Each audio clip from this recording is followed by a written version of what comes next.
భీష్మ ఏకాదశి సందర్భంగా భీష్ముడి యొక్క గొప్పతనాన్ని, అసలు భీష్మ ఏకాదశి జరుపుకోవడానికి గల ముఖ్య కారణాలని ఈరోజు మనం ఈ వీడియోలో తెలుసుకుందాం.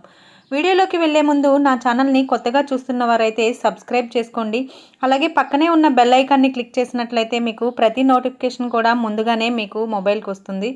అలాగే ఈ వీడియో చివరి వరకు చూసి వీడియో నచ్చినట్టయితే లైక్ చేసి మీ ఫ్రెండ్స్ అండ్ ఫ్యామిలీ మెంబర్స్కి కూడా షేర్ చేయండి. ఎందుకంటే గొప్ప గొప్ప వ్యక్తుల గురించి తెలుసుకొని ధర్మాధార్యాలని తెలుసుకుంటే ఈ రోజుల్లో మనం ఎలా ఉండాలో, ఎలా బ్రతకాలో సమాజంలో మనకి చిన్న చిన్న విషయాలు తెలుస్తాయి. సో ఇక వీడియోలోకి వెళ్ళిపోదాం. అసలు భారతంలో భీష్మునిది ఒక ప్రత్యేకమైన పాత్ర. శీలంలోనేమి, శౌర్యంలోనేమి, నీతిలోనేమి, నిష్టలోనేమి భీష్మునికి సాటి భీష్ముడే. చిన్నతనం నుంచి ఆయన త్యాగపురుషుడే. తండ్రి కొరకు స్వసుఖాన్ని, రాజ్యాన్ని అన్నీ వదులుకున్నాడు. భీష్ముడు తప్ప వేరొక గొప్పవాడు మరిలేడు. మాయాతి పుత్రుడైన ఊరుడు తండ్రి చేత అడగబడి కొంతకాలం పాటు తండ్రి వృద్ధాపాన్ని స్వీకరించాడు. కానీ భీష్ముడు తనంతట తానే తండ్రి సుఖం కొరకు తన వారసత్వ హక్కైన రాజ్యాన్ని త్యాగం చేయడమే కాక భవిష్యత్తులో తన మాట తన సంతానం ఉల్లంఘిస్తారేమో అన్న అనుమానం వెళ్ళబుచ్చినప్పుడు వివాహాన్నే వద్దనుకున్నాడు. తన తమ్ములు చనిపోయిన తర్వాత కూడా తన భీష్మ ప్రతిజ్ఞ కారణం అయిన సత్యవతీదేవి స్వయంగా ఆజ్ఞాపించిన తన ప్రతిజ్ఞను భంగం చేయడానికి భీష్ముడు అంగీకరించలేదు. అంతటి మహా గొప్ప వ్యక్తి భీష్ముడు. అయితే భీష్ముడు శ్రీకృష్ణుడి గురించి కొన్ని విషయాలు చెప్పాడు. శ్రీకృష్ణుడు కేవలం నరుడు కాదని, ఆయన సాక్షాత్తు పురుషోత్తముడైన శ్రీమన్నారాయణుణ్ణి అని శ్రీకృష్ణునికి సమకాలికులలో ఎరుగగలిగిన అతి కొద్ది మందిలో భీష్ముడు కూడా ముఖ్యుడు. తనకు తెలిసిన ఆ విజ్ఞానమంతా ధర్మార్జునకు బోధించాడు. భారతంలో శాంతి పర్వం, అనుశాసనిక పర్వం భీష్ముని మహావిజ్ఞానికి నిలువెత్తు దర్పణాలు.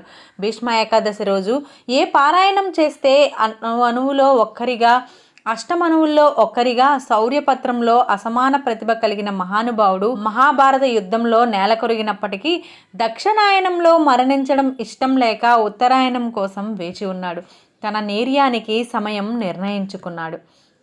అయితే 58 రోజులు అంపశయ్యపై పవలించి ఉత్తరాయణ పుణ్యతిథి కోసం వేచి చూస్తున్న భీష్ముణ్ణి చూసేందుకు శ్రీకృష్ణుడు వచ్చాడు. అందుకు అమితానందం పొందిన భీష్ముడు శ్రీమన్నారాయణుని 1000 నామాలతో కీర్తించాడు. అదే ఈరోజు మన ఇంటింటా భక్తి ప్రపత్తులతో పారాయణం చేసే విష్ణు సహస్రనామం.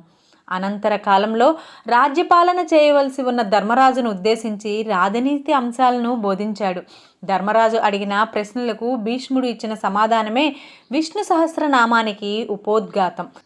మాఘశుద్ధ అష్టమి నాడు పరమపదించాడు.